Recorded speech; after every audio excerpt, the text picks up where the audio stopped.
Hello sir. Hello madam. అయితే ఇప్పుడు ఏ స్టేజ్‌లో ఉన్నవాళ్ళు దీనికి కూడా వెరికోస్ వెయిన్స్‌కి కూడా స్టేజెస్ ఉంటాయి. అవును మేడం. ఏ స్టేజ్‌లో ఉన్న వాళ్ళు సర్జరీకి వెళ్ళాల్సొస్తుంది. సో, ఇనీషియల్ స్టేజ్‌లో ఉన్నవాళ్ళు ఎట్లాంటి ప్రికాషన్స్ తీసుకోవాలి నెక్స్ట్ లెవెల్స్‌కి ఎళ్ళకుండా? సో, ఈ వారికోస్ వెయిన్స్‌లో మొత్తం 6 స్టేజ్‌లున్నాయి మేడం. మొదటి 1, 2 స్టేజుల్లో మనకు వారికోస్ వెయిన్స్ కనబడుతూ ఉండడము, చిన్నగా ఉండడము జరుగుతూ ఉంటుంది. కాళ్ళు వాపులు రావడం అనేది మూడో స్టేజ్.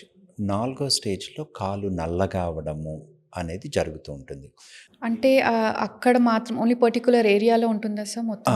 మెయిన్‌గా అంటే ఈ కాలు యాంకిల్ పైన నల్లగా అవ్వడం ఉంటుందనమాట. దీన్ని లైపోడెర్మటోస్క్లిరోసిస్ అంటారు.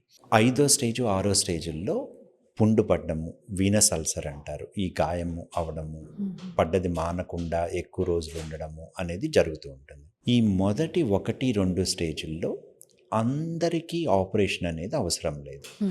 ఈ ఫస్ట్ 1 ఆర్ 2 స్టేజెస్‌లో మనము హెల్తీ టిప్స్, కంప్రెషన్ స్టాకింగ్స్ వాడడం వల్ల ఇలా మనము ఆపరేషన్ అనేది చాలా వరకు అవాయిడ్ చేయొచ్చు, పోస్ట్‌పోన్ చేయొచ్చు.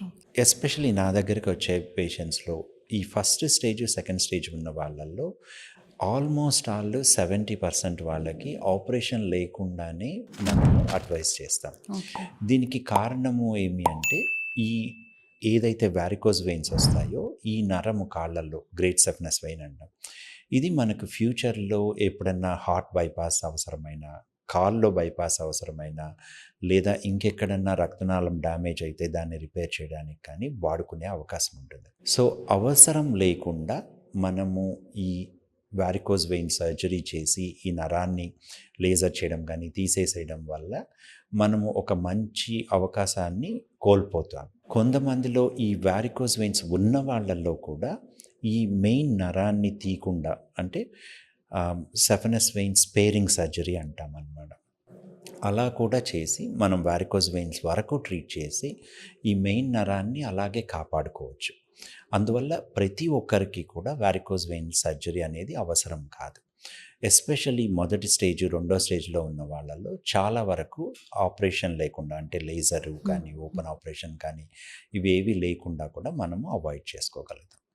అదే అడ్వాన్స్ స్టేజ్ అంటే ఈ నలుపు అవ్వడం కానీ, పుండ్లు పడడం కానీ ఇలా ఉన్న వాళ్ళల్లో అప్పుడు వారికోస్ వెయిన్ సర్జరీ అనేది అవసరం పడొచ్చు. వీళ్ళల్లో కూడా మన బాడీలో, మన కాళ్ళల్లో రక్త ప్రసరణ అనేది 2 రక్తనాళాల ద్వారా జరుగుతుంది. ఒకటి సూపర్ఫిషియల్ వెయిన్స్, ఇంకోటి డీప్ వెయిన్స్ అంటాం. మనకు వారికోస్ వెయిన్స్ బయట కనబడేవన్నీ కూడా సూపర్ఫిషియల్ వెయిన్స్. ఇలా కాకుండా డీప్ వెయిన్స్ అని ఉంటుందన్నమాట. సో, ఈ రక్తనాళాలు మనం కాల్లో 90% రక్తాన్ని తీసుకొని వెళ్ళేవి డీప్ వెయిన్స్. అలా కాలు మనకు నల్లగా అవుతుంది లేదా పుండు పడుతుంది అంటే ఈ డీప్ వెయిన్స్‌లో కూడా ప్రాబ్లమ్ ఉండే అవకాశం ఉంటుంది. ఎస్పెషల్లీ డీప్ వెయిన్ థ్రాంబోసిస్ అంటారు. అంటే బ్లడ్‌లో క్లాట్ అవ్వడం వల్ల కానీ, లేదా ఇంకో నరం ఈ నరాన్ని ఒత్తుతూ ఉండడం మే టర్నర్ సిండ్రోమ్ అంటారు. సో, ఇలా రకరకాల కారణాల వల్ల డీప్ వెయిన్ ప్రాబ్లమ్స్ కూడా ఉంటాయి. ఈ అడ్వాన్స్ స్టేజ్‌లో ఉన్న వాళ్ళల్లో ఈ డీప్ వెయిన్‌లో ఏం ప్రాబ్లమ్ ఉంది అనేది మనం చూసుకోకుండా జస్ట్ వారికోస్ వెయిన్స్ చూస్తే గన మళ్ళీ అంటే చాలామంది మేము వారికోస్ వెయిన్ సర్జరీ చేయించుకున్నాము, అయినా మాకు వచ్చింది లేదా ప్రాబ్లమ్ ఎక్కువైంది అని కూడా వింటూ ఉంటారు. వీళ్ళల్లో ముఖ్యంగా ఏమి అంటే ఆ వారికోస్ వెయిన్స్ ఉన్న వాళ్ళలో డీప్ వెయిన్స్ ఎలా ఉన్నాయి, దాంట్లో ఏదైనా ప్రాబ్లం ఉందా అనేది ఐడెంటిఫై చేసి దానికి ట్రీట్మెంట్ అవసరమైతే ఇచ్చి ఆ తర్వాత ఈ వెయిన్స్ని ట్రీట్ చేస్తే మనకు వాళ్ళకి మంచి రిజల్ట్ వచ్చి ప్రాబ్లం అనేది సాల్వ్ అవుతుంది.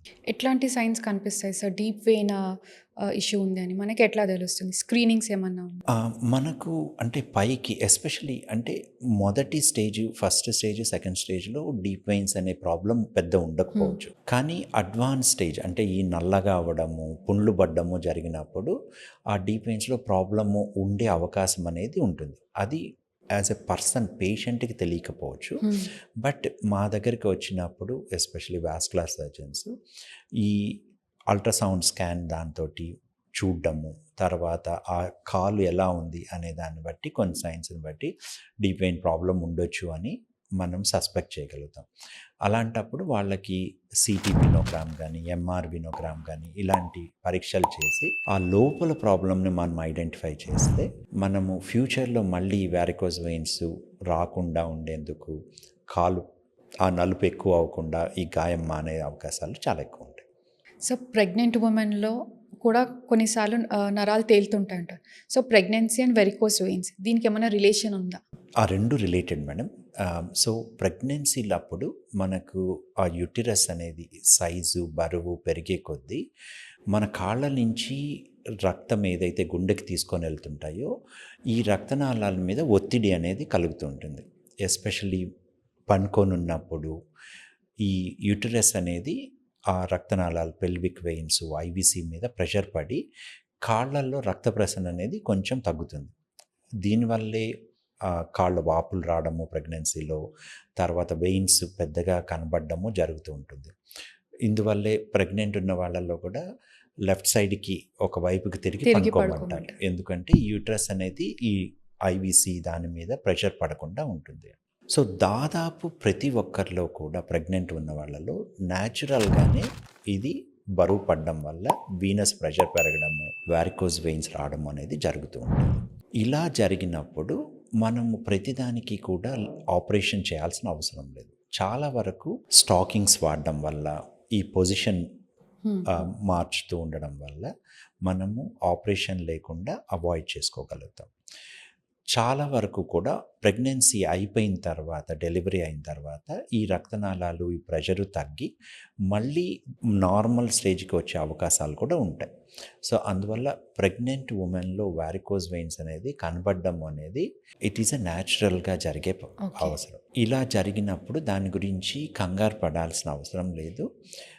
తగు జాగ్రత్తలు అంటే స్టాకింగ్స్ వేసుకోవడం లాంటిది, పొజిషన్స్ ప్రెగ్నెన్సీలో చేయడం, కూడా వేసుకోవచ్చు. ప్రెగ్నెన్సీలో కూడా స్టాకింగ్స్ అనేది వేసుకోవచ్చు. దీనివల్ల మనము అవాయిడ్ చేయగలుగుతాం ఎలాంటి ఆపరేషన్ కానీ అలాంటిది.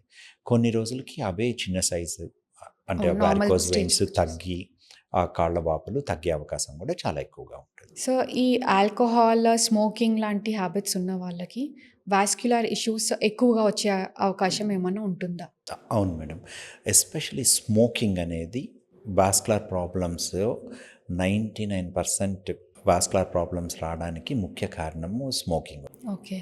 సో, ఇలా స్మోక్ చేసే వాళ్ళల్లో రక్తనాళాల్లో ఇన్ఫ్లమేషను, థ్రాంబోసిస్ ఇలాగా జరిగి ఆ రక్తనాళాలు బ్లాక్ అయిపోయే అవకాశం ఉంటుంది.